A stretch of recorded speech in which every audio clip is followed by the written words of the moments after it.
Welcome, welcome, welcome. Here we are, episode number 30.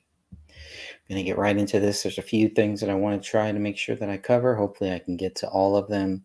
One is RFK Jr. talking about being on Jeffrey Epstein's plane, which is pretty interesting, on his X show on Twitter that he does, Twitter X. So definitely try to get to that. I want to get to a few things, but I wanted to start with this video here from Rising. This is a show that I've been following for a while, and they, very, I don't know if it's left leaning or whatever you want to call it, but there's some good stuff here.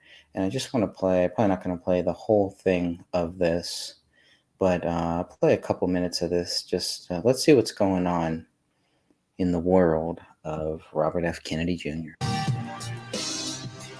If there was any doubt a Robert F. Kennedy Jr. run would shake up the 2024 presidential race, recent polls likely cast away remaining skepticism about the insurgent candidate. He is polling very well among independent voters, with polls revealing he's actually ahead of President Biden and Donald Trump with the bloc, according to several polls. He's performing better than any independent or third-party candidate in a generation. More notably, RFK Jr. is winning over voters under the age of 45, according to polls by the New York Times, Siena College, and Quinnipiac University. The insurgent candidate proven to be a formidable fundraiser, raking in over $8.5 million in the third quarter. Also evidence of his growing support.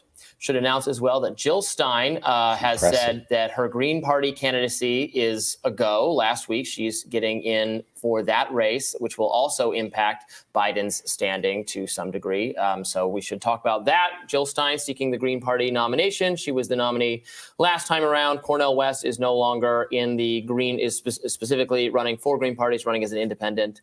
Well, Howie Hawkins was the Green Party candidate last time around, but she was 2016. Yes. So because Cornel West is no longer running as the Green Party has to find an alternative candidate. It is Jill Stein. It seems, frankly, like a strong choice. You can't deny that she has name recognition, in part because she has been the punching bag of liberals who refuse to interrogate any of the ways the Democratic Party's own decision-making caused them to lose in 2016. I guess I just wanted to play some of those numbers. Not really interested in these other candidates that they're talking about. But let me see if they get to Democratic establishment candidates, I should say. Some left-leaning people who are a matchup with Donald Trump and Joe Biden, who is doing very well with the very constituency group that tends to augur the outcome of these elections, independents. So we haven't had a poll result this favorable for a independent third-party candidate who's actually in the race since Ross Perot, who similarly polled 21%, and then did ultimately end up with 19% of the vote. I was just reading this CNN article to remind me of the exact numbers. So he's joining a pretty, RFK Jr. has already joined a very small club of candidates who have polled this well without being Republican or Democrat. If you look at his impact right now is to eat into Trump's support a little bit. These polls in the swing states, when you have RFK Jr. not in them, Trump is ahead, well ahead. And then when you put RFK Jr. in, he's not ahead in all of them anymore. He's just ahead in a couple. It seems that, this it's unsurprising. You have both major party nominees, assuming it will be Biden and Trump, incredibly unpopular in their own parties. They're unpopular generally, and their own voters, a substantial block of them want there to be someone else. A lot of Democrats think Joe Biden is too old and would prefer a different candidate. A lot of Republican voters have soured on Trump. Obviously, he also still has a very loud and vocal. So that's all I wanted to really play from that particular clip there. But a few good things, few good nuggets there. But they keep, and I really like that show. I really like, for a left-leaning show, I think it's pretty good. But I don't see Kennedy taking away votes from Trump. I definitely see him taking away votes from Biden, most definitely. But not really seeing that he's going to take a lot of votes away from President Trump. I think he was going to get a lot of support from voters like me who are going to vote for President Trump in 2024. but ultimately, I'm going to vote for Donald J. Trump over RFK Jr. And that's just the way it is. It doesn't mean that I, don't like RFK Jr. And it's actually nice to have two choices, two candidates that I would vote for, that I would like to see win, and that if either one of those two candidates win, I I would consider it a victory, a big victory here. But just like in 2020, I think that red wave is going to be there. The only question is the shenanigans, the fraud, all of that. How big is that going to be? So that's what I'll be waiting to see. But you can see I got my gear here finally. Been waiting for a while. It finally came. And I'll see if I can show everyone. There is the just lift that back up there. Trump 2024. There's the flag. And then of course I got the little baby flag there in the corner. It's actually a yard thing for your yard, but so I'm happy. I'm feeling pretty good, and wanted to jump on here after this, I'm going to get right back into the book Kennedy and Trump 2024, which is really shaping up to be, a really good book that I'm going to be really excited about putting out, publishing, and then sharing with people, going over, and we'll see what happens in the future with this book. But what I know for sure is 2024 is going to be a wild, wild year, and it's going to start early. The Republican primaries start in January, and I'm not sure when the Democrat Party primaries start, but there's already talk of, they keep saying Biden is not going to make it. He's not going to make it. I don't really believe it. I think Biden will. I think he'll end up being the nominee for the Democrat Party. Maybe not. We'll have to see, but I just keep hearing he's not going to be the nominee, and I just don't. After everything that has happened, they're not going to go gently into the night. They're going to rage against the light. That's what these evil people do. So we'll see what happens with that. There's a lot of other interesting things that have happened.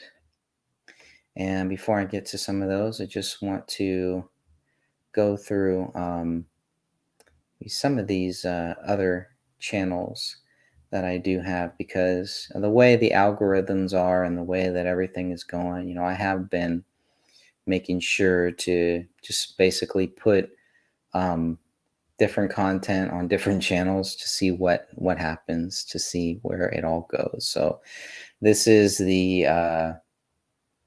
let me maximize this. This is the Greg Fernandez Jr. 3 channel right now. The channel you're on watching this is Greg Fernandez Jr. 2. Number 1 is gone. So I got 2, I got 3, got some other things. So this is the number 3 channel that has I believe has a lot of good content. I'm actually premiering something here right now that I would like to share. We're going to cut to about the 34-minute mark of this, so hopefully I can find my way around this. It's still premiering right now, though, which is pretty interesting. So at about the 34 mark, he talks about Jeffrey Epstein and all of that, kind of almost out of nowhere here, but I do want to get to that. She'll put up a tweet.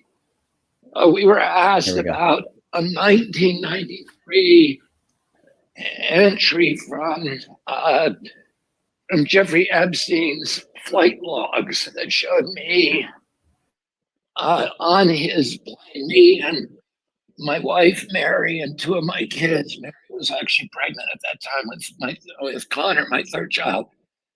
That happened over Easter in 1993, and I answered her that my wife Mary had known Ghislaine Maxwell a little bit, and Ghislaine found out this was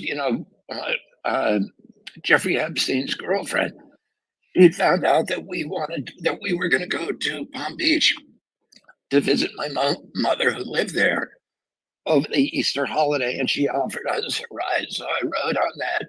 I went on that flight. Of course, this is a time when nobody knew anything about Epstein and his shenanigans. I don't know if they even begun this was 30 years ago.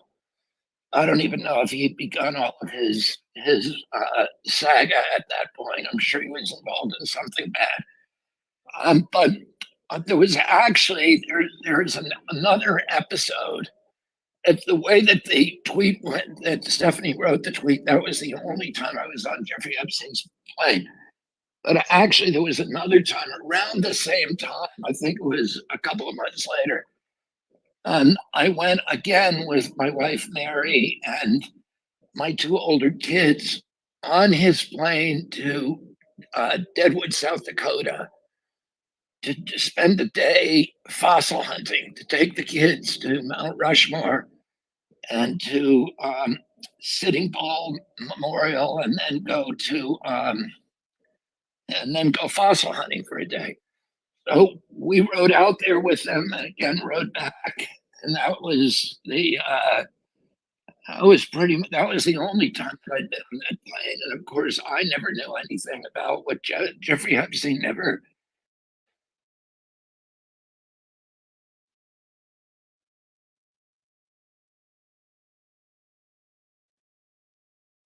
These things the same as everybody else did by reading them in the newspapers.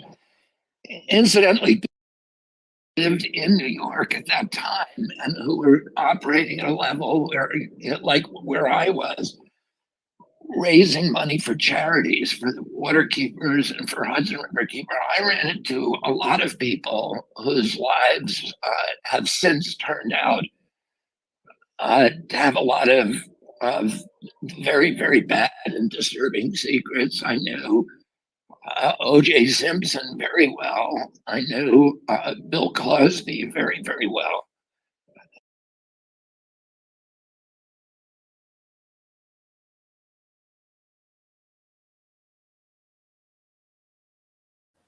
I'm going to pause there for a second. This is from RFK Jr.'s show that he does on Twitter. This is from episode number 1, November 4th, 2023. Campaign Kitchen episode number 1, State of the Campaign. So I haven't watched episode number or listened to episode number 2 yet, but I'm kind of saddened because they did take questions. They did allow people to ask questions and everything. So I need to stay on top of that, and hopefully I can. I got a couple questions. So we'll see how all of that goes. But I thought this was a really good explanation. And another reason why, we don't just always just assume, hey, just because they were on Epstein's plane, that they were going to Epstein's island. As you can see, especially back in the 90s, Epstein was flying people to multiple places. So Kennedy was on the flight log, but he was not going to Epstein Island. I think that needs, and so it makes me wonder who else may have been on that flight log that wasn't going to Epstein Island too, So anyways, just some thoughts there about it. And the Epstein thing always seemed kind of strange and kind of crazy to me. So I'm glad that Kennedy took the opportunity to clear that up, to actually set the record straight, because as he was saying, the first tweet went out and it was, oh, he was just on it once, and it was, oh no, you were on it twice. Okay, he's on it twice, and he explains how he was on it twice too. For some people it's not going to matter, but for other people, we're going to be a little bit more open-minded.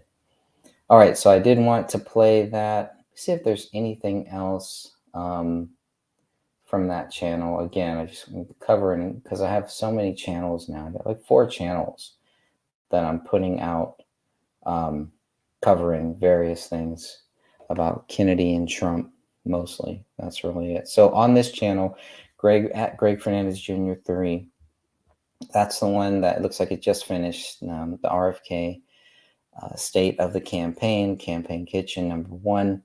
I did post the Trump 2024 Univision interview that took place just a couple days ago. This was really good. This was a good one. I cut it down to 58 minutes, took all the commercials and all that stuff out. It's actually banned in Mexico for some reason. So Mexico won't let me play, won't play in Mexico, but that's okay. It doesn't seem like it's being banned or anything anywhere else. And this is another reason to have these alternative channels. Just because I want to make sure this channel that we're on now does not get nuked. So we got these other ones that we can always go back to and look at. And so that interview is really great. RFK 2024, great independent president. I want to play a few minutes of this one too. I thought this was really good too. 3/4 of Americans believe that President Biden is too old to govern effectively. President Trump faces multiple civil and criminal trials. Both of them have favorability ratings that are deep in negative territory. That's what two-party politics has given us. And that's why we need to pry loose from the hammerlock of the corrupt powers in Washington, D.C., and make this nation ours again. Make it great again. But there's a sacrifice that everyone, including myself, have to make. And that's the addiction to taking sides. 6 months ago, I thought that an open border was a humanitarian policy, and that if you were for sealing the border, it meant that you were probably a xenophobe and maybe a racist. I was wrong. How did I learn I was wrong? My views changed as I spoke to Border Patrol officers, the local officials, the local sheriffs, aid workers, and to the migrants themselves. I saw that no one party has a monopoly on wisdom, and none of the simplistic narratives actually contain the whole truth. My promise to you as president is that I'm going to do this on every issue. I'm going to listen to the stakeholders from every side and beyond any side. I'm going to uphold my moral convictions, of course, absolutely. But I'll hold my own opinions lightly. I'll look at the evidence and the arguments, and I'll choose not the easy path, not the established path, but the right path. That's what we need. If you like this video and you want to learn more about me and the movement that we're building, please go to Kennedy24.com. See, and that is what we need. I mean, he's willing to admit that he's wrong. I mean, even Trump kind of struggles with that sometimes, where it's almost like, you don't want to admit that you are wrong. When Trump gets asked about what he was wrong about, he talks about the people he put into power, the people that he thought were going to do something good. Some people like Chris Christie, he was able to knock that out before it got too crazy. Other people like Anthony Fauci, he didn't catch on until later. And that's just a fact. I believe that is a fact that, his biggest fault, Trump's biggest fault was putting Fauci and Dr. Birx in there and listening to the people from Pfizer, listening to some of those, really bad people. It should not discount all of the good things that he did for this country. And it should not discount the fact that he was one of the first people who wanted to actually open up the country. And it was like they locked it down for 2 weeks. He's trying to get the country back open, and they're trying to tell him no. And then he gets hit. And all of that is also documented too. And that's another reason why I wanted to write this other book that will probably come out before the Kennedy and Trump book, The Early Days of COVID, to kind of show, how things change. I did about an 18-part series show, live YouTube show, just like this here, on that book as I was writing it or as I was proofing it. And that book is pretty much done. I just at some point, I got to take a little break from the Kennedy and Trump book to just finish that one. That's it. We're in the final draft phase of the Invisible Enemy, The Early Days of COVID-19 book. And it's going to be difficult to talk about it, especially on this channel, unless some of the restrictions and everything, unless some of that happens. We know that RFK Jr. is actually suing Google right now. And that includes YouTube, right? YouTube, they're involved in that lawsuit too. So let's see where that goes. I don't know how far it's going to go. I don't know if it's already gotten taken down, if it's still a thing, but at least Kennedy tried to sue them. Something Donald Trump didn't do and should do. And I know that he's wrapped up on a lot more important things, a lot more things that are going on, just like Kennedy said. And I can understand why people are just like, man, we don't want a guy like Trump in there. You know, it's just too much baggage, right? It's baggage, but that doesn't mean that he's a bad person. Doesn't mean that what he has done is bad. The baggage is not always the person's fault. And I think we're going to find that out. I think a lot of people know that, but I hope that a lot of other people who want to look at the worst of Donald Trump will eventually realize that the baggage that is associated with President Trump is not because of President Trump. It's because of the people that hate President Trump. It's the people that have gone after President Trump, that will go after President Trump. And it's not just him. They're going after a lot of other people in the exact same way. And you're going to see a lot more of that. And what President Trump does once he gets back into office, who knows? Because I can tell you, if anything happens where he doesn't win in 2024, he'll be back in 2028. He's going to get his 4 years. He's going to get those last 4 years to do something really good, to take America back. And it's not taking it back for him. It's taking it back for the American people, for what the people want. There is a reason why President Trump in 2020 got the most votes of any sitting president ever. Ever. And there's a reason why the 2020 election is being questioned, will continue to be questioned. And what they're hoping is that we will just give up and say, okay, maybe you guys were right about 2020, but let's move on, right? That's what they really, really want. Oh, let's just move on. The Iraq War, yeah, we were wrong about the Iraq War. Let's move on, Yeah, Kennedy, John F. Kennedy was murdered as a result of a conspiracy, but let's move on.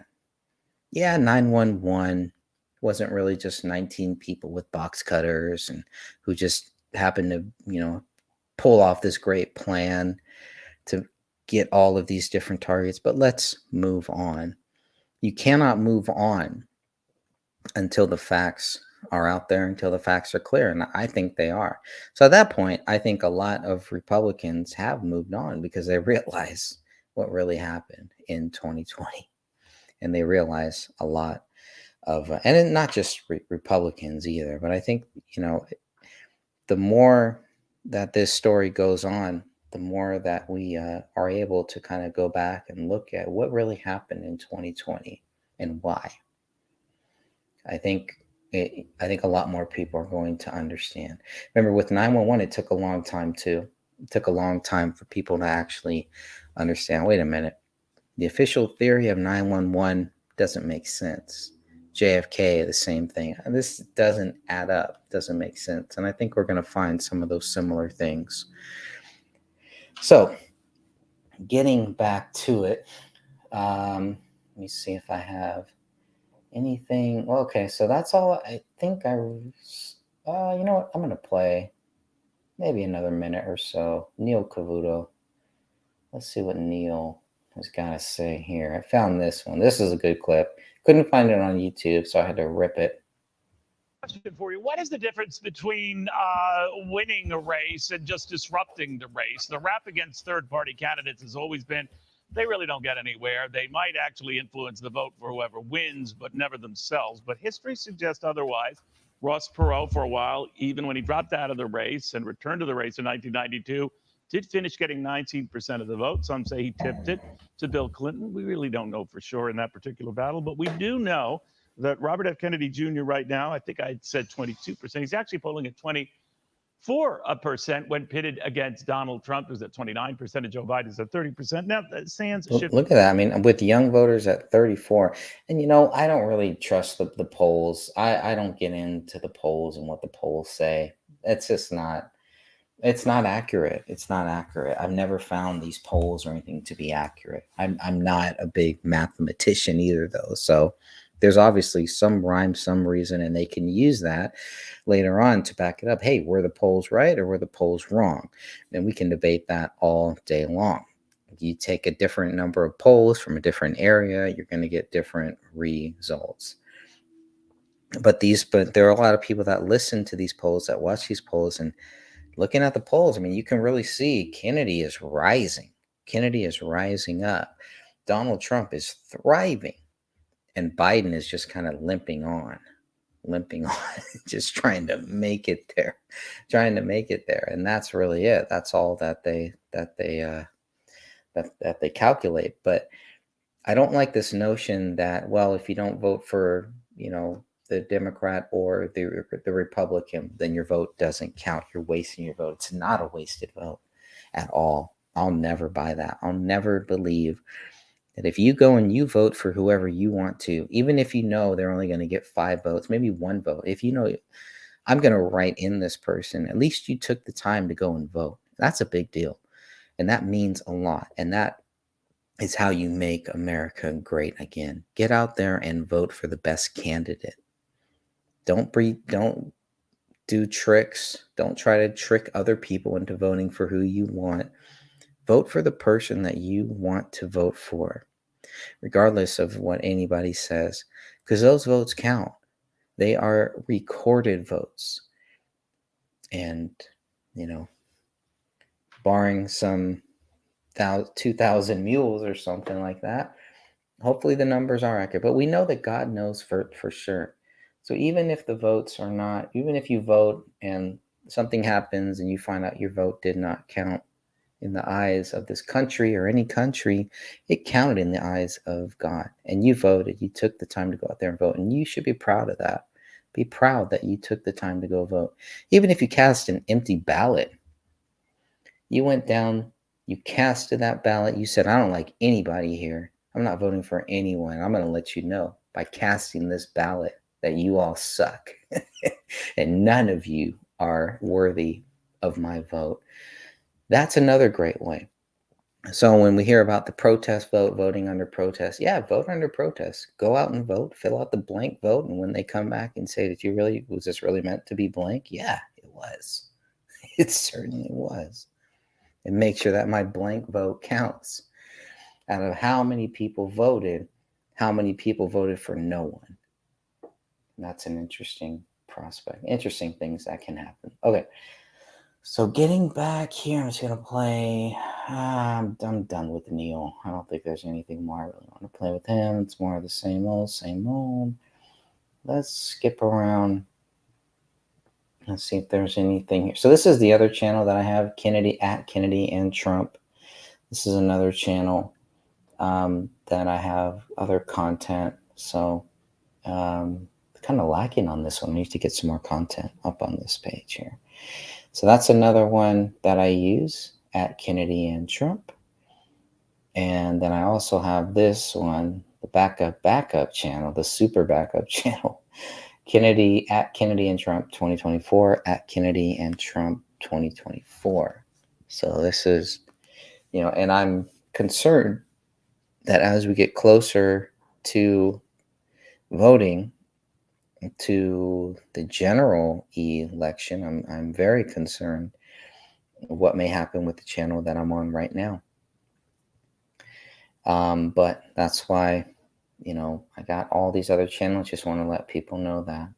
And then, of course, we have the main channel here, at Greg Fernandez Jr. It should be Greg Fernandez Jr. too, but that's okay. Play a few things that I got here, but don't really have a lot of small, short videos. I know at some point I had planned to make one of these channels. I'll just do little short videos. I moved that all to TikTok. So all of the TikTok stuff, if you just look up Kennedy and Trump on TikTok, I put a lot of short videos out there, even stuff that I can't play here. But I do want to play this short one. This is just a 1 minute, a 2 minute maybe video.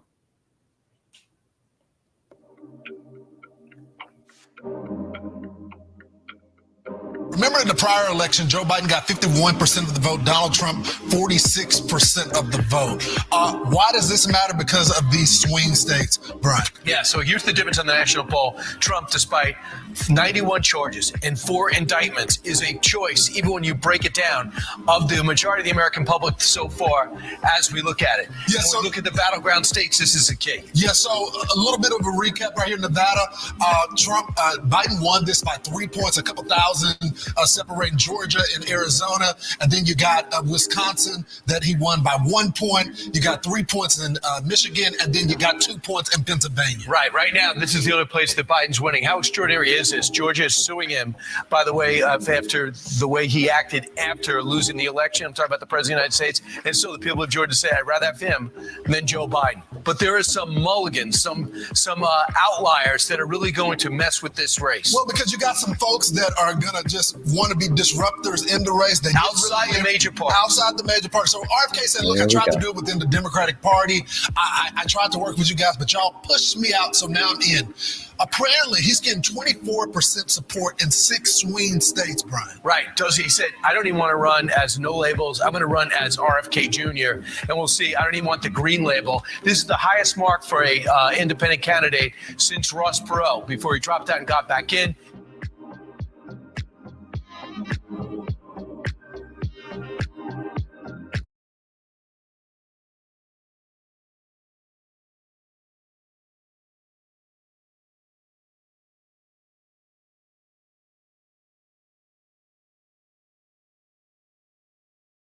Well.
Under crooked Joe Biden, the U.S. government has spent nearly $1 billion to house illegal aliens and foreign migrants in expensive luxury hotels, courtesy of you, the American taxpayer, and they want to spend billions and billions more. In many states, we're running out of hotel space because the rooms are all booked up with illegal aliens living in a very large way on the American taxpayer's dime. Meanwhile, we have 33,000 veterans in this country who are homeless and living very poorly, I might add, and it's a shame. They're living in filth and squalor on our streets. Nobody is doing a thing for them. We helped them a lot during my 4 years, and it's all been dropped. Everything we did for our veterans has been dropped. It's a disgrace. Joe Biden puts illegal aliens before homeless veterans, and we cannot let this happen any longer. The American veteran is one of our greats. These are great, great people. We have to take care of them. When I am reelected, this national scandal will end. On day one, I will sign an executive order to cut off Joe Biden's massive spigot of funding for shelter and transport of illegal aliens and redirect a portion of those savings, a very large portion, I might add, to provide shelter and treatment for homeless American veterans. I will make it a personal mission to totally eradicate veterans' homelessness in America by the end of next term. It's You'll see a bold. big difference, just like you did at the VA, just like you did with, frankly, everything we touched. It's a bold prediction there. Bold prediction for what he's saying. Now I want to jump over here to Truth Social. Yeah, let's see. Mr. Rogan. When you look at all the bullshit they tried to throw at him that we now know is bullshit, not just bullshit, but coordinated bullshit. When you look at the fact that they suppressed these Hunter Biden laptop story and that 51 intelligence agency representatives signed off on that to say that this was Russian disinformation, which we know they know is not true. That's scary because now you have the intelligence agencies colluding to keep a guy from being president that was president during a time where the country was thriving economically. You're not going to beat that guy. Would he get your vote? He'd get my vote before Biden. I said that before. I never thought that Biden was going to make it. I never thought that he was going to be functional, regardless of what kind of power the president actually has. And it appears under Trump, the president has a lot more power than we think they do. Mm-hmm. Now, that's interesting there too. So you have, I'm curious if Rogan, he says over Biden. He didn't necessarily say over Kennedy. I found that pretty interesting. So lots of good stuff here from President Donald J. Trump, and he has, how long is this? This is a 1 minute video. I want to thank him for what he's done to fight terrorism. I want to thank him for what he's done for our military. I want to thank him for what he has done to stand by our veterans. I want to thank him for what he's done for our economy. Trump has almost the entire media against him. Fake news day after day after day. He's facing opposition unlike any other president we've seen, and he is standing tall for us. I think even his worst critic would say he's been somebody that has been determined to keep the promises he made. Donald Trump wrote The Art of the Deal. He knows how to negotiate it. And I think that Donald Trump has done a better job appointing judges to both the U.S. Supreme Court and the Appeals Court than any other president in my lifetime, including one of my heroes, Ronald Reagan. So God bless Donald Trump for doing that. Is this Trump country or what? It's great. I'm Donald J. Trump, and I approve this message. And that's how you do it, my friends. This guy, master troll right there. That was great. Let's see, what is this one? That's a good one. I want to shut this down here in a few minutes, but I do want to get to one more. Oh man, I hope I don't get a strike for this one. Gotta play. Strong that team is making his way into the building. One of the bigger mixed martial arts fans I know, President Donald Trump, taking his octagon side seat for UFC 295. Listen to the crowd. We got two title fights coming up at UFC 295 here in a matter of moments, live from Madison Square Garden. And President Trump will be here to witness all of it. 4 of the very best fighters in the world set to take their cracks at light heavyweight and interim heavyweight gold, respectively. This is like the new 4 horsemen here: Trump, Kid Rock, Dana White, and Tucker Carlson. The 4 horsemen. I know that Ric Flair is a Republican too, so I'm curious to see where Ric Flair stands on this. He never really talks about politics, but he is a lifelong Republican. Talking about Ric Flair. We move over to pay-per-view shortly. Thank you all for being here for the prelim coverage. But as you know, best is yet to come. Main card for UFC 295, live on ESPN Plus pay-per-view from Madison Square Garden. It starts right now. And let's not forget. That's so good. That's good stuff. Let's not forget that Trump hired Vince McMahon's wife, Linda McMahon, too. Let's see what this one is about. Thus, also in the building, 45, former President Donald Trump. Let us begin. 45, 46, and 47. There's Dan Bongino in the back, too. Good stuff there. They love him. He's on the ALX at ALX. They put Trump's entrance on the Jumbotron. All right. I just don't want to get a strike for any of them. So that's good stuff. There's a longer clip that kind of shows some other things. Oh, this is a different angle. Nice. USA, USA. That's good stuff. I think this is the angle I first saw here.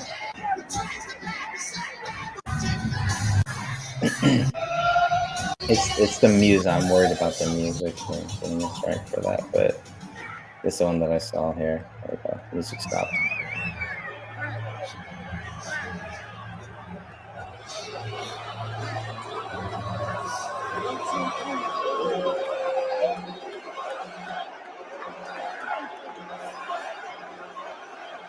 USA, baby.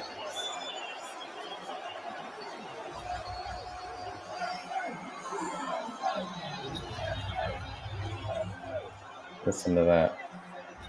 All for Trump. That's good stuff. So again, you have okay, that's where we're gonna finish this off here.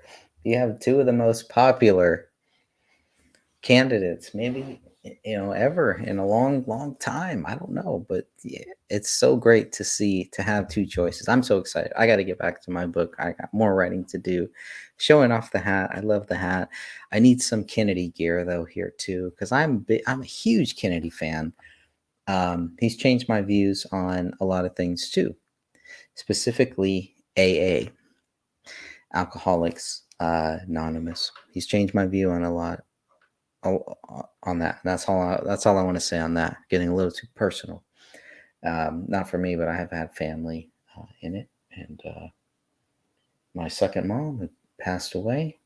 She was in that program, and so when I learned that Kennedy recently was in the program too, and is still in the program, is still trying to help people, still trying to do very good things.